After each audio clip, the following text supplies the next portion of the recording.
आपकी तरफ से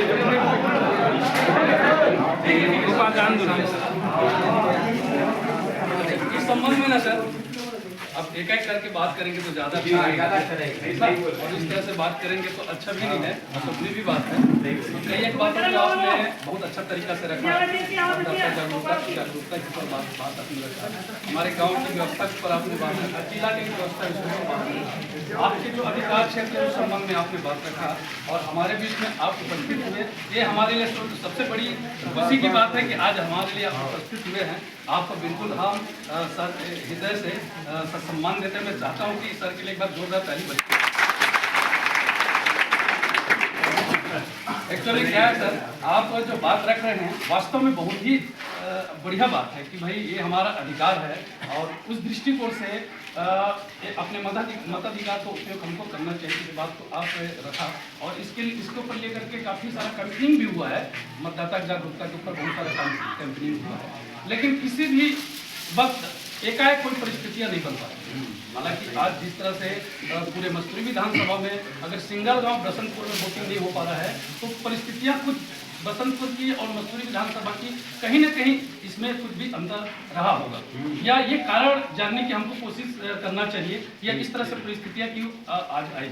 क्योंकि इस बात को आपने थोड़ा देर पहले रखा कि शायद मेरे ख्याल से सब लोग इस बात से रूबरू हो गए कि यहाँ रोड की समस्या नहीं है। तो आप तो हमारे बीच में सरकार और हमारे बीच में अगर कोई है तो आप भाई हम अपनी बात को, हमारे बातों को आप अगर उन तक पहुंचाएंगे, इस उद्देश्य से हम अपनी बात को एक अधिकारी के साथ जाके रखते हैं और उसका एक तरीका होता है। हालांकि हमारा तरीका उचित नहीं रहा, हो सकता है हम लोग उतना अच्छा पढ़े लिखे नहीं हैं या हमको वह तरीका नहीं आया, लेकिन हमको जो समझ में आया कि भाई शांति तरीका से मतदान भी होता रहे, हम शासन प्रशासन को किसी प्रकार से डिस्टर्ब भी नहीं करेंगे।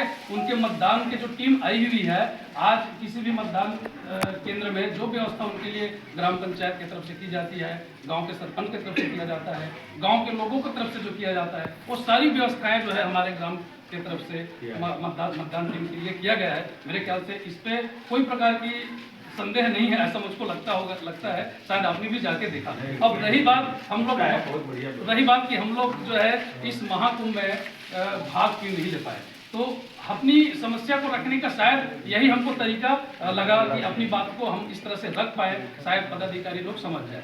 आज पूरे बिलासपुर जिला में मस्तूरी विधानसभा में और पूरे बिलासपुर जिला में ये समझ लीजिए, बिलासपुर जिला का इस जगह पे, इस दिशा की ओर आखिरी गाँव जहाँ पे आसपास में बहुत सारे खनिज संपदा भी है, खनिज का भी काम होता है। और ये जो रोड की जो बात है, आज ये रोड एकाएक नहीं खराब हुई है, ये रोड एकाएक खराब नहीं हुई है, बड़े पैमाने पे यहाँ के खनिज संपदा का दोहन होता है और इसी रोड से ही उस खनिज संपदा को लेके शासन प्रशासन के लोग उसमें मदद करते हैं, उसको ठेकेदार को मदद करते हैं या गवर्नमेंट उसको टेंडर करती है जो उनके सिस्टम में है। तो इसी जगह से इतना बड़ा राजस्व सरकार को आता है और हमारे इस क्षेत्र का इस 10 किलोमीटर का एक परिधि है, जोंधरा से लेकर के सोन या सोन से लेकर के जोंधरा, इस तरह से बोला जा सकता है कि ये इसका विकास जो है, विकास से काफी लंबे समय से हो चुका है।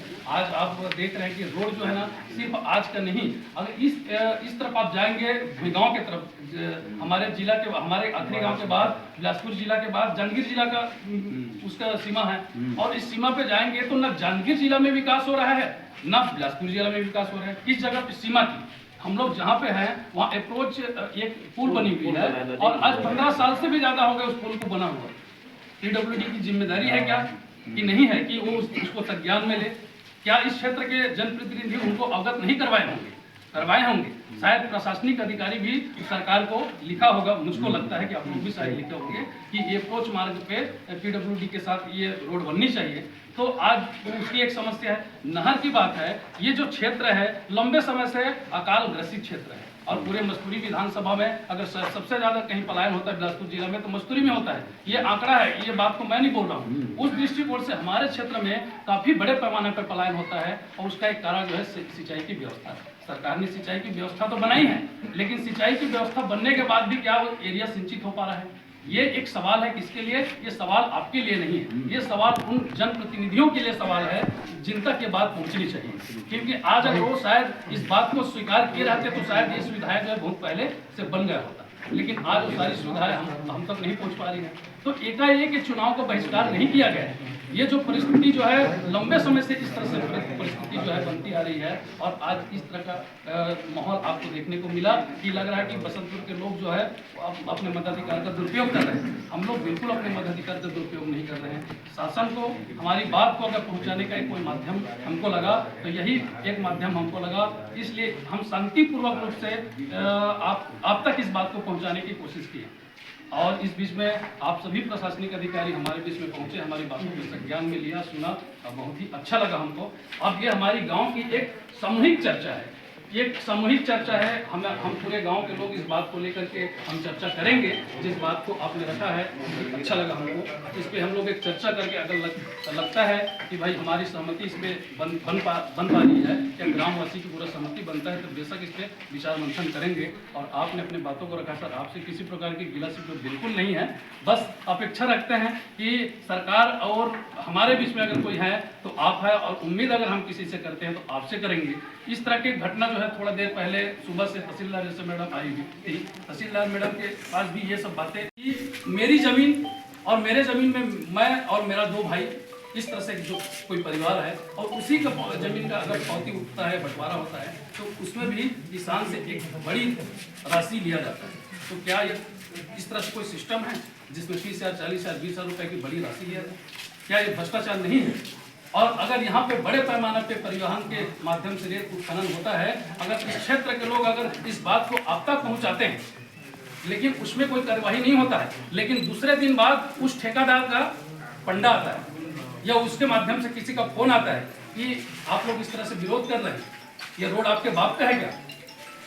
ये सवाल उठता है। अगर इसकी निराकरण आप लोग कर दिए होते तो शायद हमको सवाल उठाना नहीं पड़ता, क्योंकि आप देख रहे हैं, चलिए रोड तक आप नहीं पहुंच पाए, लेकिन इस मसूरी से, इस अंतिम गांव से बिलासपुर तक अगर बस चलती है, गाड़ियां चलती है, और उसमें खुले आम मतलब बगैर किसी प्रकार के उसको ढके या बगैर उसमें किसी प्रकार के एक तरह से उसके रेत उत्खनन का जो सिस्टम है उसके पालन किए बगैर रेत का यहाँ पे बड़े पैमाने पर ढुलाई होता है। अगर हम उसका विरोध करते हैं क्या गलत है क्या?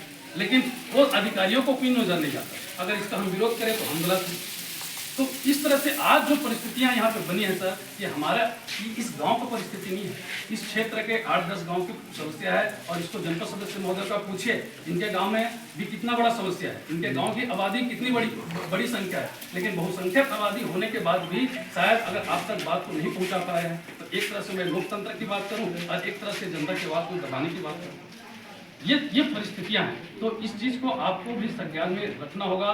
सरकार तक हमारी बात को अगर पहुंचाने की अगर आप कष्ट करें तो हमारे लिए भी अच्छा होगा, और इस पर बिल्कुल आपके बातों को अमल करते हुए हम लोग चर्चा और मंथन करेंगे। लगता है हमको कि भाई सही में हम लोग अपने मताधिकार का दुरुपयोग कर रहे हैं। हालांकि हमारे विरोध करने के बाद ऐसा नहीं है कि आज एकाएक रोड बन जाएगी, कोई भी नहीं कर सकता है कि कल रोड बन जाए, कल बिजली की समस्या है तो कल बिजली की समस्या साफ हो जाए, पानी की समस्या है तो पानी कल आ जाए। इस तरह से नहीं है, वक्त लगता है, लेकिन क्या इतना वक्त लगेगा? 15 साल लगेगा हम तक वो सारी सुविधा पहुंचने के लिए? ओम प्रकाश जी, आप जनप्रतिनिधि है, क्या मेरी बात गलत है? नहीं, सही, एकदम सही बोल रहे हैं आप। ये बात आप बात रखे है ना, उस बात में पहले बताया है ना भाई, हमने इस बात को कहाँ नहीं पहुँचाएंगे। आप जो जायज बात है वही बात में व्यवहारिक है, एकदम प्रैक्टिकल, हमें कोई समझ बात रखे भाई। एक पीड़ित व्यक्ति अपनी व्यथा और अपनी बात को रखेगा प्रैक्टिकल, और वही चीज आप कर रहे हैं। अब इसमें मैं जहाँ तक समझता हूँ कि मैं तो समझता हूँ मेरे छत्तीसगढ़ में अगर इस तरह से कहीं और भी लोग परेशान होंगे, अगर वे लोग भी इस तरह से बातें अगर रखे होंगे, तो मैं जहाँ तक समझता हूँ वो गलत नहीं है और हम भी गलत नहीं हैं। अगर सरकार को लगता है कि हम गलत हैं तो उनके साथ या हमारे साथ वार्तालाप किया जा सकता है प्रशासनिक अधिकारी के माध्यम से, जो आज हो रही है, और हम आपके माध्यम से इस बात को रख रहे हैं। तो बहुत बहुत धन्यवाद सर कि आपने इस बात को हमको अवगत करवाया, और आगे हम लोग एक चर्चा करेंगे। तो लगता है हम बिल्कुल इस पर आपको पर्सनली इस बात को रखूँगा, और आप आचार संहिता के बाद आप मेरे से आगे जिला पंचायत में मिल सकते हैं, सीओ साहब से जनपद पंचायत में भी मिल सकते हैं, बात रख सकते हैं, और उसको हम आगे तक उसको निश्चित फॉरवर्ड करेंगे। तो बातें हम तक सीमित नहीं रहेगी, ठीक है। और आपकी बात पूरी तरह प्रशासन तक पहुंच गई, जिसमें आप आश्वस्त रहिए, एकदम पूरी तरह आश्वस्त रहिए, बातें पहुंच गई, ठीक है। अब चूंकि जो वरिष्ठ अधिकारियों का जो हमको निर्देश हुआ कि भाई आप उनसे बात करें, उनकी समस्याएं सुने, और जो एक महत्वपूर्ण अभियान चल रहा है अभी, जो एक महत्वपूर्ण यज्ञ चल रहा है लोकतंत्र का, उसके लिए उनको तैयार करें। और मैं तो ये चाहूँगा कि आप अपने उद्देश्य में सफल हो जाए, आपका उद्देश्य पूर्ण होगा, ठीक है। और मेरे तरफ से आपको ये अपील भी है और एक सुझाव भी है ना, सभी के लिए एक अपील भी है, एक सुझाव भी है। क्योंकि सारे लोग उस प्रक्रिया में शामिल हैं, मैं चाहूँगा कि आप भी उस प्रक्रिया में शामिल हो। अभी है ना, कोई ज़्यादा समय नहीं हुआ है, 3 बजा है। आप लोग अगर अभी प्रक्रिया शुरू करते हैं तो हम बात करेंगे, और आपको एक्स्ट्रा समय भी मिलेगा, आपको वोटिंग के लिए एक्स्ट्रा समय भी मिलेगा, ताकि पूरे यहाँ के सारे वोटर अपने मताधिकार का प्रयोग कर सकें। ये हम कर सकते हैं। और मेरा तो व्यक्तिगत सुझाव है कि आप अपनी बात पे सफल हुए हैं। वोट नहीं दो, वोट नहीं दो, बिजली नहीं दो, व्यवस्था नहीं दो, नहीं दो, वोट नहीं।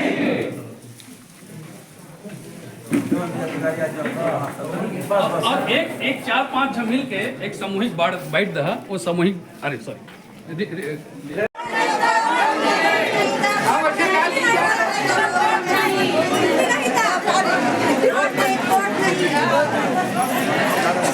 वोट नहीं दो, वोट नहीं दो, बिजली नहीं दो, बिजली नहीं दो, चाय व्यवस्था नहीं दो।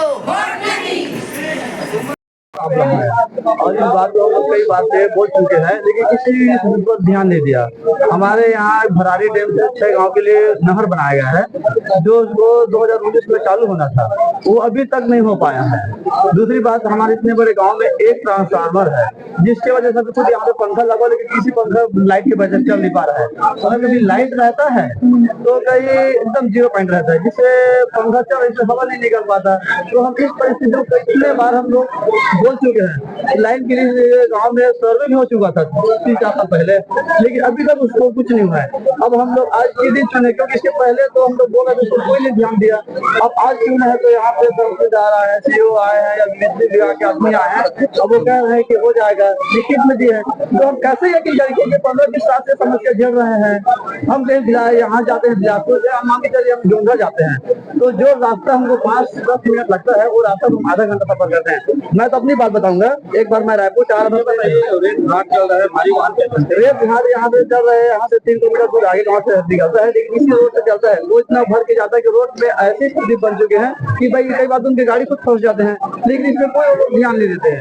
कई बार हम लोग गाड़ी को रोकने की कोशिश किए हैं, रुके भी थे, उसका ठेकेदार के आवाज आता है, कोई भी बोलते हैं कि गाड़ी क्यों रोका करके। हम लोग रोक चुके उसको भी, लेकिन उसके अलावा आगे कुछ नहीं हुआ। बैठक अभी हुआ, क्या निर्णय लिया? बैठक अभी हुआ जिसमें हम लोग को निर्णय लिया, सब लोगों को पूछा गया, तो कहा कि जब अभी हम लोग वोट नहीं डालेंगे, जब तक हमारे रूट के बारे में कुछ भी ठोस कदम नहीं होगा, तब तक वोट नहीं डालेंगे।